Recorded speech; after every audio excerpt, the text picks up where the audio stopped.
कहानी शुरू होती है और हम एक कॉलेज का सीन देखते हैं। वहां पर हम देखते हैं राका रंगीला को, जो कि एक बूढ़ी औरत को अपना चुसवा रहा होता है। लेकिन तभी बाहर एक भोसड़ी वाला जोर जोर से चिल्लाने लगता है कि एक लड़का कॉलेज की छत से कूदने वाला है। अब देखते ही देखते वहां पर पुलिस वाले, एम्बुलेंस, फायर ब्रिगेड सभी पहुंच जाते हैं और उस लड़के को नीचे उतरने के लिए कहते हैं। लेकिन वो लड़का नीचे उतरने से मना कर देता है और कहता है कि मैं सुबह से हिला रहा हूँ, लेकिन मेरे लोड़े में से कुछ नहीं निकल रहा।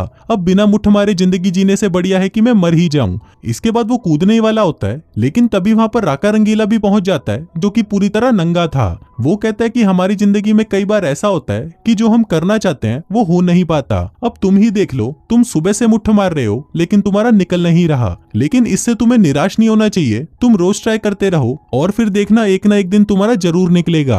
अब राका रंगीला की इतनी महान बातें सुनकर भी वो चूतिया नहीं मानता और वहां से कूद जाता है। लेकिन नीचे पुलिस वालों ने उसे बचाने का इंतजाम पहले ही करा हुआ था, इसलिए वो उसे बचा लेते हैं। फिर हम देखते हैं कि राका रंगीला इस कॉलेज में काफी फेमस है और वो हमें बताता है कि मैं यहाँ पर पिछले 7 सालों से हूँ। मैंने पढ़ाई में तो घंटा कुछ नहीं सीखा, लेकिन यहाँ रहकर मैं अपनी जिंदगी के बारे में बहुत कुछ सीख चुका हूँ। इसके बाद राका रंगीला अपने जिगरी दोस्त भूपेंद्र पुसिया से मिलता है, जहाँ पर ये दोनों राका रंगीला के असिस्टेंट का ऑडिशन लेने आए होते हैं। लेकिन ऑडिशन में एक से एक महान चूती और बावली गांड आते हैं, जिनको देखकर राका रंगीला के दिमाग का बोसड़ा हो जाता है और वो उनमें से किसी को भी सेलेक्ट नहीं करता। फिर वो अपने रूम में आता है और कहता है कि भैंचोद इस दुनिया को क्या हो चुका है, यहाँ तो एक से बढ़कर एक बावली गांड भरे हुए हैं। यहाँ ऐसा कोई बंदा मिल ही नहीं पा रहा जो मेरा असिस्टेंट बन जाए।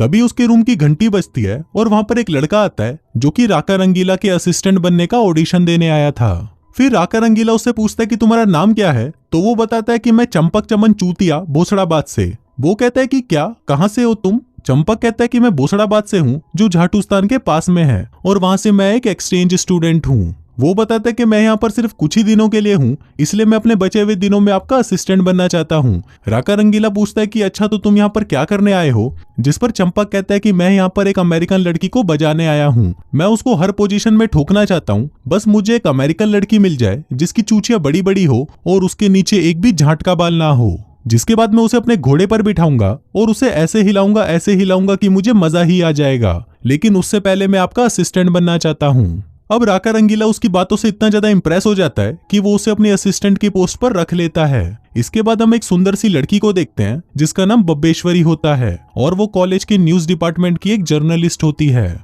वहीं उसका सीनियर उसे बता रहा होता है कि हमारे लिखे हुए न्यूज और आर्टिकल्स को अब कॉलेज का कोई भी स्टूडेंट नहीं पढ़ता, इसलिए अब हमें किसी ऐसे के बारे में लिखना होगा जिसके बारे में पढ़ने से लोगों को इंटरेस्ट आए और वो उसके बारे में और जानना चाहें। बब्बेश्वरी पूछती है कि वो कौन है, जिस पर सीनियर बताता है कि उसका नाम है राका रंगीला।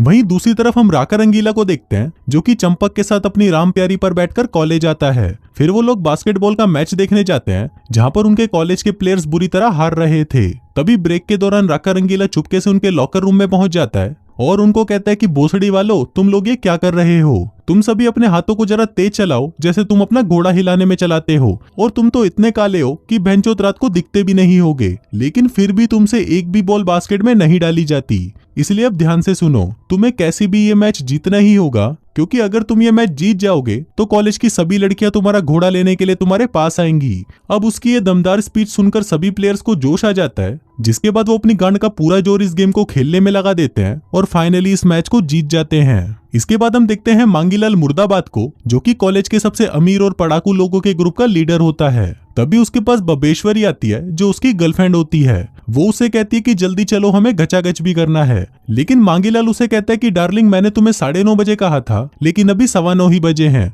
इसलिए तुम ऊपर मेरा वेट करो, मैं जल्दी ही अपना ये काम निपटा कर आता हूँ। जिसके बाद वो कुछ चूतियों को इकट्ठा करके उनकी रैगिंग लेने लगता है। वहीं दूसरी तरफ राका रंगीला एक पार्टी रखता है, जिसमें लड़कियां लड़कों के कपड़े पहनकर और लड़के लड़कियों के कपड़े पहनकर आए होते हैं। तभी वहां पर राका रंगीला का बाप भी पहुंच जाता है और सबसे पूछने लगता है कि मुझे राका रंगीला कहाँ मिलेगा। तभी एक चूतिया बताता है कि वो तो 1 नंबर का कमीना है और जितने भी कमीने और भोसड़ी वालों की लिस्ट बनेगी वो उनमें सबसे ऊपर रहेगा। इसी दौरान वहां पर चंपक आता है और उनको राका रंगीला के पास ले जाता है। वहीं जब उसका बाप राका रंगीला को देखता है तो वो शॉक्ड हो जाता है कि बेंचोद ये साला छक्का कैसे बन गया। लेकिन तभी वहां से एक लड़की भी बाहर आती है, जिसको देखकर उसके बाप को थोड़ी राहत मिलती है। फिर वो राका रंगीला को डांटने लगता है और कहता है कि चूतिए, तुझे यहाँ पर 7 साल हो चुके हैं, अब तक तो तुझे 2 बार ग्रेजुएट हो जाना चाहिए था, लेकिन तू तो अभी तक यहीं पड़ा है। राका रंगीला कहता है लेकिन डैड मैंने यहाँ पर बहुत कुछ सीखा है। तभी उसका बाप कहता है कि बस बहुत हुआ, तुम अपना सामान पैक करो और अभी मेरे साथ घर चलो। लेकिन राका रंगीला उन्हें मना कर देता है और कहता है कि नहीं, मैं यहीं रहूंगा अपने दोस्तों के साथ। अब उसका बाप इसके लिए मान जाता है, लेकिन वो कहता है कि अब से तुम्हारे दोस्त ही तुम्हारी फीस भरेंगे और अब से मैं तुम्हें एक पैसा भी नहीं देने वाला। जिसके बाद वो वहां से चले जाते हैं। अब राका रंगीला के पास तो चवन्नी भी नहीं थी, इसलिए वो कुछ टाइम मांगने के लिए प्रिंसिपल के पास जाता है और कहता है कि प्लीज मुझे थोड़ा टाइम दे दो, मैं जल्दी ही पैसों का जुगाड़ कर लूंगा।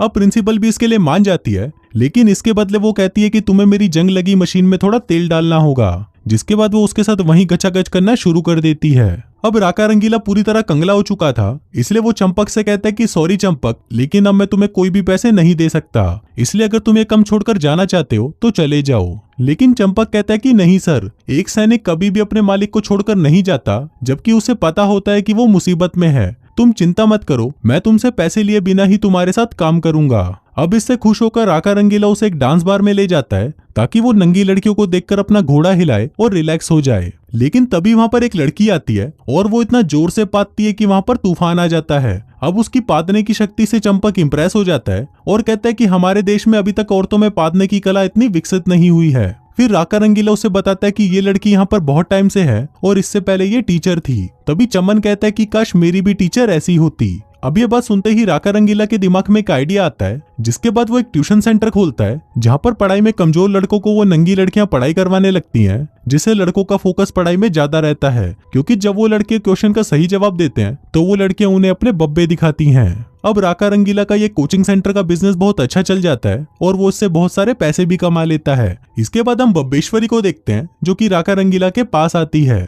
फिर वो उसे बताती है कि मैं एक जर्नलिस्ट हूँ और मुझे तुम्हारे बारे में जानकारी चाहिए। इस पर राका रंगीला कहता है कि मैं वैसे तो इंटरव्यू नहीं देता, लेकिन अगर तुम जैसी पटाखा लड़की मेरे लिए घोड़ी बन जाएगी तो मैं तुम्हें सब कुछ बता दूंगा। फिर वो उससे पूछता है कि तुम्हारे बॉयफ्रेंड का क्या नाम है, जिस पर बब्बेश्वरी कहती है कि उसका नाम मांगीलाल मुर्दाबाद है और वो एक बहुत बड़ा आदमी है। अब राका रंगीला उसे इंटरव्यू देने के लिए मान जाता है और कहता है कि आज रात को तुम मुझे 10 बजे आकर मिलना। फिर रात को जब बब्बेश्वरी इंटरव्यू के लिए तैयार हो रही होती है तभी वहां पर मांगीलाल आता है और उसे कहता है कि चलो जल्दी से गचागच करते हैं। लेकिन बब्बेश्वरी उसे मना कर देती है और कहती है कि मुझे 10 बजे किसी का इंटरव्यू लेने जाना है, इसलिए मैं तुमसे बाद में मिलूंगी। इसके बाद वो राका रंगीला के पास इंटरव्यू लेने जाती है, लेकिन वहां पहुंचकर वो देखती है कि राका रंगीला तो सभी लड़कों को नंगा करके वहां पर रेस लगवा रहा होता है। फिर वो बब्बेश्वरी को देखकर कहता है कि तुम भी जल्दी से अपने कपड़े उतारो। बब्बेश्वरी उसे मना कर देती है और कहती है कि मैं ये सब नहीं करने वाली, मैं तो यहाँ पर सिर्फ इंटरव्यू लेने आई हूँ। फिर वो जैसे ही अपने सवाल पूछने लगती है तभी राका रंगीला उसके सामने पूरी तरह नंगा हो जाता है।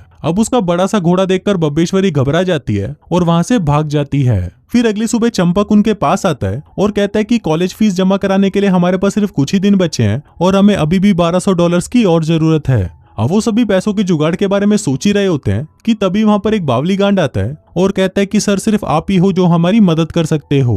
मैं हम है सबसे बड़ी बावली गांड ग्रुप का प्रेसिडेंट हूँ और इस मंथ हमारे ग्रुप की 75 एनिवर्सरी है, इसलिए मैं चाहता हूँ कि उसकी पार्टी आप ऑर्गेनाइज करें और वो पार्टी ऐसी हो जिसको देखकर सभी लोगों की गांड फट जाए और वो जिंदगी भर उस पार्टी को याद रखें। लेकिन राका रंगीला उसे मना कर देता है और कहता है कि सॉरी दोस्त, लेकिन मेरे पास टाइम नहीं है। लेकिन तभी वो बावली गांड अपनी जेब से नोटों की गड्डी निकालता है और कहता है कि बताओ क्या कीमत है आपके टाइम की। अब उन नोटों की गड्डी को देखकर राका रंगीला की आंखों में चमक आ जाती है और वो इसके लिए मान जाता है। फिर एनिवर्सरी वाले दिन राका रंगीला एक खतरनाक पार्टी ऑर्गेनाइज करता है और बताता है कि मेरे अंदर एक बहुत बड़ा टैलेंट है कि मैं बहुत अच्छी पार्टीज ऑर्गेनाइज कर सकता हूँ। अब राका रंगीला ने पार्टी तो शानदार रख दी थी, लेकिन तभी वो देखता है कि हम है सबसे बड़ी बावली गांड ग्रुप के सदस्य उस पार्टी को एंजॉय नहीं कर रहे थे। फिर वो उन लोगों के पास जाता है और कहता है कि भोसड़ी वालों, तुम लोग यहाँ पर अपनी गांड मरवा रहे हो और वहां पर इतनी सुंदर सुंदर लड़कियां किसी और के घोड़ों के साथ खेल रही है। जिसके बाद वो वहां पर 2 लड़कियों को बुलाता है और कहता है कि इन दोनों के बब्बे बहुत बड़े बड़े हैं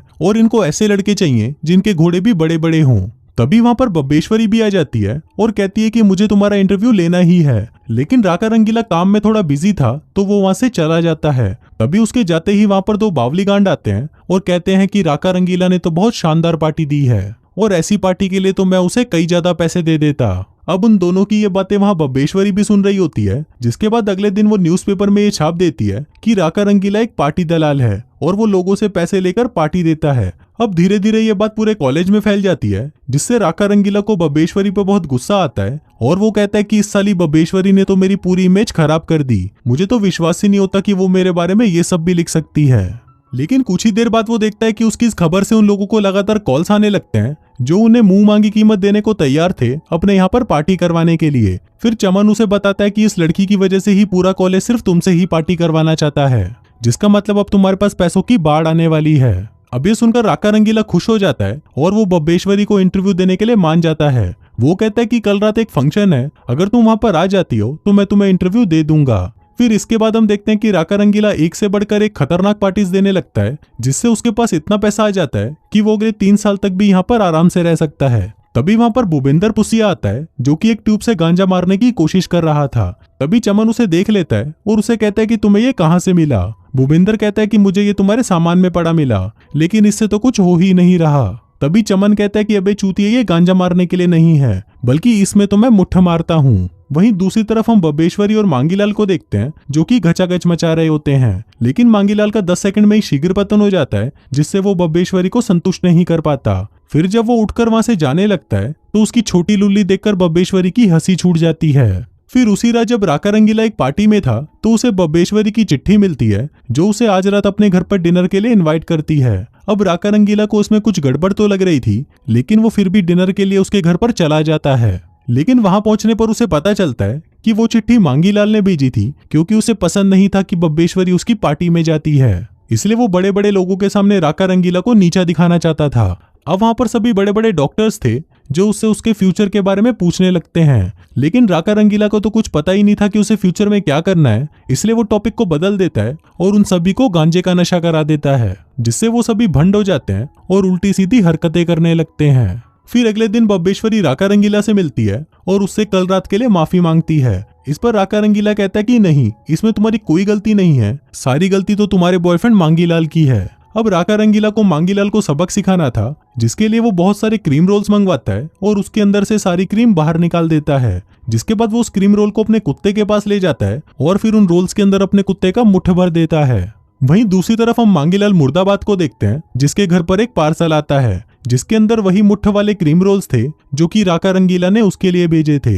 अब उन क्रीम रोल्स को देखकर उन सभी के मुंह में पानी आ जाता है और वो सभी बड़े मजे से उनको खाने लगते हैं। कहते हैं कि ये तो एकदम ताजे हैं और क्रीम अभी भी गरम गरम ही है। लेकिन जब उन्हें पता चलता है कि उनके अंदर क्रीम नहीं बल्कि कुत्ते का मुट्ठ डाला है तो उन लोगों की हालत बहुत ज्यादा खराब हो जाती है। वहीं दूसरी तरफ राका रंगीला बब्बेश्वरी के पास जाता है और उससे कहता है कि मुझे पता चल गया कि मुझे फ्यूचर में क्या करना है। मैं पहले अपनी ग्रेजुएशन पूरी करना चाहता हूँ और मैं ये तुम्हारे लिए करना चाहता हूँ। बब्बेश्वरी कहती है कि अगर तुम्हें करना ही है तो अपने लिए करो, क्योंकि इससे तुम्हारी ही लाइफ आगे जाकर बेटर होगी। अब क्योंकि राका रंगीला बब्बेश्वरी को पसंद करने लगा था तो वो उसे अपने दिल की बात बता देता है कि मैं तुम्हें पसंद करता हूँ। लेकिन वहीं उनकी ये बातें मांगीलाल की एक दोस्त सुन लेती है और फिर वो मांगीलाल को फोन करके बता देती है कि तुम्हारी गर्लफ्रेंड अब राका रंगीला से प्यार करने लगी है। अभी जानकर मांगीलाल को बहुत गुस्सा आता है और वो राका रंगीला से बदला लेने के बारे में सोचने लगता है। फिर उसी रात राका रंगीला बब्बेश्वरी को फोन लगाता है, जहां पर उसे पता चलता है कि बब्बेश्वरी तो अपने मंगेतर मांगीलाल के साथ डिनर पर गई है, क्योंकि आज रात उन दोनों की एंगेजमेंट है। अभी सुनकर राका रंगीला का दिल टूट जाता है और फिर वो उसकी यादों में गम भरे गाने गाने लगता है। तभी उसकी एक दोस्त वहां पर आती है और उससे पूछती है कि क्या हुआ, तुम सैड क्यों हो। राका रंगीला बताता है कि पहले तो उस कुतिया ने स्टोरी के लिए मेरा इस्तेमाल किया और फिर उस गधे से शादी कर ली। अब राका रंगीला बहुत ज्यादा दुखी था तो वो अपना गम मिटाने के लिए अपनी दोस्त के साथ ही गचागच करने लगता है। वहीं दूसरी तरफ हम बब्बेश्वरी को देखते हैं जो कि मांगीलाल के साथ डिनर पर आई होती है। तभी मांगीलाल मौका देखकर उसे प्रपोज कर देता है, लेकिन बब्बेश्वरी अब राका रंगीला से प्यार करने लगी थी, इसलिए वो मांगीलाल को मना कर देती है और वहां से चली जाती है। फिर वो वहां से सीधा राका रंगीला के पास जाती है, लेकिन वहां पहुंचकर वो देखती है कि राका रंगीला तो किसी और लड़की के साथ गचागच कर रहा होता है। अब ये देखकर बब्बेश्वरी का दिल टूट जाता है और वो वहां से चली जाती है। वहीं दूसरी तरफ हम मांगीलाल को देखते हैं जो कि बहुत ज्यादा गुस्से में था और वो कैसे भी राका रंगीला से बदला लेना चाहता था। तभी उसे एक आइडिया आता है और वो चुपके से राका रंगीला की पार्टी में बच्चों को भेज देता है। जिसके बाद वो पुलिस को फोन करता है और उनको बताता है कि राका रंगीला की पार्टी में बच्चे भी हैं जो दारू पीकर भंड हो चुके हैं। अभी सुनते ही पुलिस वहां पर पहुंच जाती है और राका रंगीला से कहती है कि हमें खबर मिली है कि छोटे बच्चे यहाँ पर दारू पी रहे हैं। अब ये सुनकर राका रंगीला हंसने लगता है और कहता है कि ऐसा तो हो ही नहीं सकता। लेकिन तभी उसकी पार्टी में से 2 बच्चे नशे की हालत में बाहर निकलते हैं, जिसको देखकर पुलिस राका रंगीला को अरेस्ट कर लेती है। अब ये बात कॉलेज तक भी पहुंच जाती है और कॉलेज वाले राका रंगीला को कॉलेज से निकालने का फैसला करते हैं। लेकिन जब राका रंगीला को अपनी सफाई देने का मौका दिया जाता है तो वो कहता है कि मैं इस कॉलेज से जाने के लिए तैयार हूँ, लेकिन मैं अपनी ग्रेजुएशन पूरी करके जाना चाहता हूँ, इसलिए प्लीज मुझे कुछ महीनों का टाइम दे दीजिए ताकि मैं अपने फाइनल एग्जाम देकर अपनी ग्रेजुएशन पूरी कर लूँ। अब कॉलेज के टीचर भी उसकी ये बात मान लेते हैं और वो उसे अपनी ग्रेजुएशन पूरी करने का एक मौका दे देते हैं। वहीं बब्बेश्वरी को भी पता चल जाता है कि राका रंगीला को मांगीलाल ने ही फंसाया है, इसलिए वो मांगीलाल से बदला लेने के लिए उसे जमाल गोटा पेला देती है, जिससे होता यह है कि मांगीलाल के पेट की माँ बहन हो जाती है, जिससे वो अपने फाइनल के एग्जाम नहीं दे पाता और एक मीटिंग के दौरान तो वो सभी के सामने ही टट्टी करने लग जाता है। वहीं हम राका रंगीला को देखते हैं जो मन लगाकर पढ़ाई करता है और अपने फाइनल एग्जाम देकर अपनी ग्रेजुएशन पूरी कर लेता है। फिर फिल्म के लास्ट सीन में हम देखते हैं कि राका रंगीला एक आखिरी कॉलेज पार्टी रखता है जहां पर उसके डैड भी आते हैं, क्योंकि उन्हें भी पता चल चुका था कि राका रंगीला ने अपनी ग्रेजुएशन पूरी कर ली है। वो उसे कहते हैं कि मुझे तुम पर नाज है कि तुमने अपनी मेहनत से अपनी पढ़ाई पूरी की, जिसके बाद उन दोनों में सब कुछ ठीक हो जाता है। वहीं हम चंपक को भी देखते हैं जो कि अमेरिकन लड़की को तो बजा नहीं पाया, लेकिन वहां पर उसे एक इंडियन लड़की मिल गई थी जिसके साथ वो आज रात को गचागच करेगा। इसके बाद वहां पर बब्बेश्वरी भी आ जाती है और वो राका रंगीला से कहती है कि मैं भी तुम्हें पसंद करती हूँ, जिसके बाद वो दोनों एक दूसरे को चूसने लगते हैं और इसी के साथ ही ये फिल्म यहीं खत्म हो जाती है।